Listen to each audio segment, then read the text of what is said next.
कहते हैं विधि के बिना सिद्धि नहीं।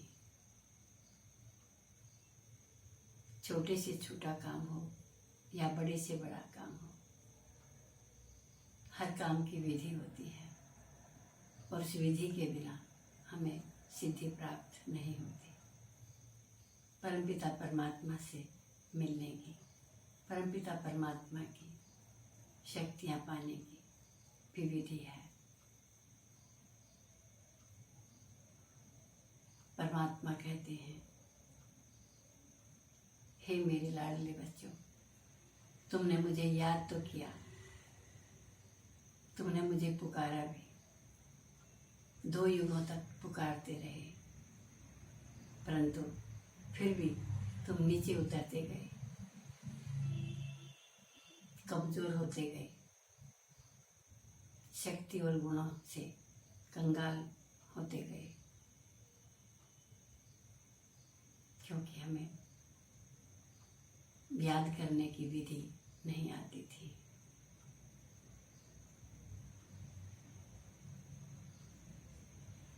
जैसे एक बार एक राजा के दरबार में एक मंत्री था और वो हमेशा परमात्मा को याद करता था। एक दिन राजा ने कहा कि क्या तुम बता सकते हो परमात्मा कौन है, कहाँ रहता है और क्या करता है? उस मंत्री ने कहा, हाँ, कहना मुझे बताना। उस दिन मंत्री वहां से आ गया, लेकिन आने के बाद जब उसने सोचा कि ये सब बातें तो वो भी नहीं जानता, केवल परमात्मा को याद करता है,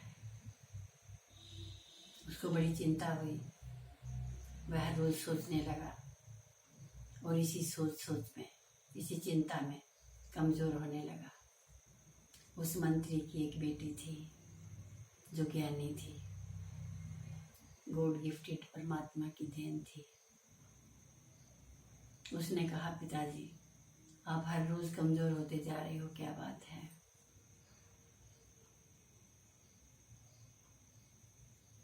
उस मंत्री ने अपनी पुत्री से कहा कि राजा ने मेरे से एक प्रश्न पूछा है, मैंने उस समय तो राज दरबार में हाँ कह दी, लेकिन मैं स्वयं नहीं जानता कि परमात्मा कहाँ रहता है, क्या करता है।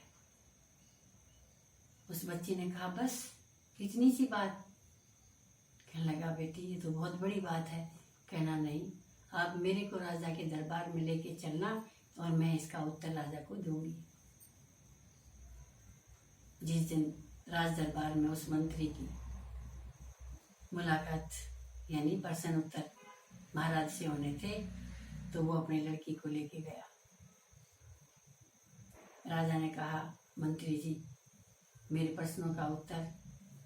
कहने लगे, ये बच्ची देगी। उसने बच्ची को बुलाया, कहने लगे, आप आओ ऊपर। वो बच्ची बहुत देर खड़ी रही। राजा अपनी राजगद्दी से नहीं उतरा तो बच्ची ने कहा, क्या आपके राज दरबार की यही नीति है, यही मर्यादा है कि कोई मेहमान आए और उसको कहाँ बिठाना चाहिए? राजा ने सोचा बच्ची है, कोई बात नहीं, खुश होकर खुद नीचे उतर गया और उसको ऊपर बिठा दिया। अपनी गद्दी के ऊपर उस बच्ची को बिठाया और स्वयं नीचे बैठ गया। फिर राजा ने कहा कि मेरे प्रश्नों का उत्तर दो कि भगवान क्या करता है। उस बच्ची ने कहा, क्या आपके राज दरबार की यही नीति मर्यादा है कि कोई मेहमान आए और उसको उसकी मेहमानगिरी नहीं की जाए, उसका सेवा आदर? उन्होंने झट आज्ञा दी कि बच्ची के लिए कुछ लेकर आओ, सत्कार के लिए, उसके खाने पीने के लिए। दूध मंगवाया गया और दूध लेकर जब कटोरे में उसके पास आई तो बच्ची ने उस दूध को अपने हाथ में लिया और और उस दूध में से चम्मच घुमाने लगी। राजा ने कहा, बच्ची आप तो मेरे प्रश्नों का उत्तर देने के लिए आई हैं, आप मेरे प्रश्न का उत्तर दो। तो कहने लगी, महाराज मैं आपके प्रश्न का उत्तर ही दे रही हूँ। कहने लगा, क्या? वो दूध को कटोरे में घुमाई जा रही थी और राजा देख रहा था। फिर राजा ने कहा, फिर बच्ची ने उत्तर दिया कि मैं आपके प्रश्न का उत्तर ही ढूंढ रही हूँ। फिर राजा ने कहा, इसमें प्रश्न का उत्तर कैसे? कहने लगे, राजा कहते हैं दूध में मक्खन होता है। कहते, हाँ बिल्कुल होता है। तो कहने लगी, मैं देख रही हूँ इसमें मक्खन कहाँ है। तो राजा कहने लगा, बच्ची इसमें मक्खन ऐसे थोड़ी दिखाई देगा। बोले, कैसे दिखाई देगा? पहले इसको गर्म करेंगे, फिर इसको जमाएंगे, इसमें खट्टा लगाएंगे, फिर इसके जमने के बाद इसको भिगोएंगे, तब इसमें मक्खन मिलेगा। तो बच्ची ने मुस्कुरा कर कहा कि महाराज आपके प्रश्न का यही उत्तर है कि भगवान को पाने की भी विधि है। परमात्मा को पाने के लिए भी एक है वो, लेकिन जब हम उसकी विधि से उसको जानेंगे तब हमें परमात्मा दिखाई देगा। परमात्मा हमें मिलता तो है, लेकिन उसकी विधि है, और उस विधि से ही हम उसको, जैसे दूध में से मक्खन के लिए विधि है, इसी प्रकार परमात्मा को मिलने की भी विधि है। पर महाराज बहुत खुश हुआ।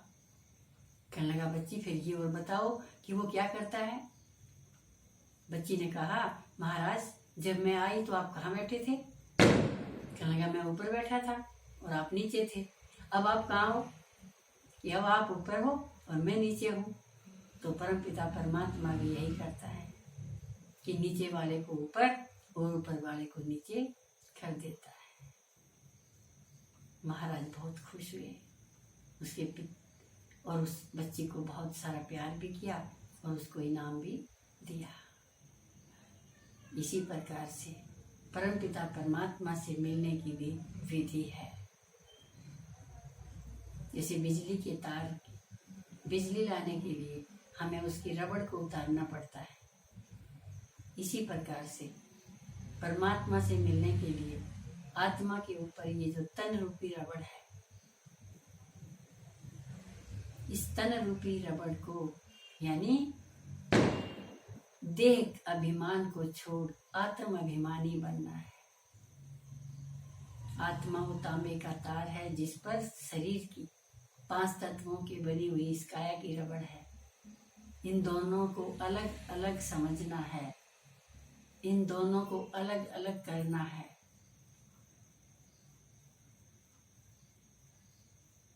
जैसे बिना सो मूलधन माने हम मूलधन का सवाल नहीं निकाल सकते, इसी प्रकार मैं आत्मा हूँ, मैं निराकार प्रकाश बिंदु प्रकाश स्वरूप आत्मा हूँ, ये निश्चय किए बिना हम परमपिता परमात्मा को न जान सकते हैं और न उससे मिल सकते हैं और न ही उसका कुछ पा सकते हैं। इसलिए परमात्मा से मिलने के लिए, उसका खजाना पाने के लिए, उसे जानने के लिए हमने पहले स्वयं को जानना है। मैं एक आत्मा हूँ, जीती जागती चेतन। इस तन और आत्मा दोनों अलग अलग हैं। आत्मा चेतन है और तन जड़ है, एक जड़ और एक चेतन। तो इस जड़ और चेतन के भेद को समझना है और आत्मा अपने आप को निश्चय करना है और आत्मा का स्वरूप भी समझना है कि मैं 7 गुणों से बनी हुई एक चेतन, एक प्रकाश स्वरूप, एक निराकार ज्योतिर्बिंदु आत्मा हूँ।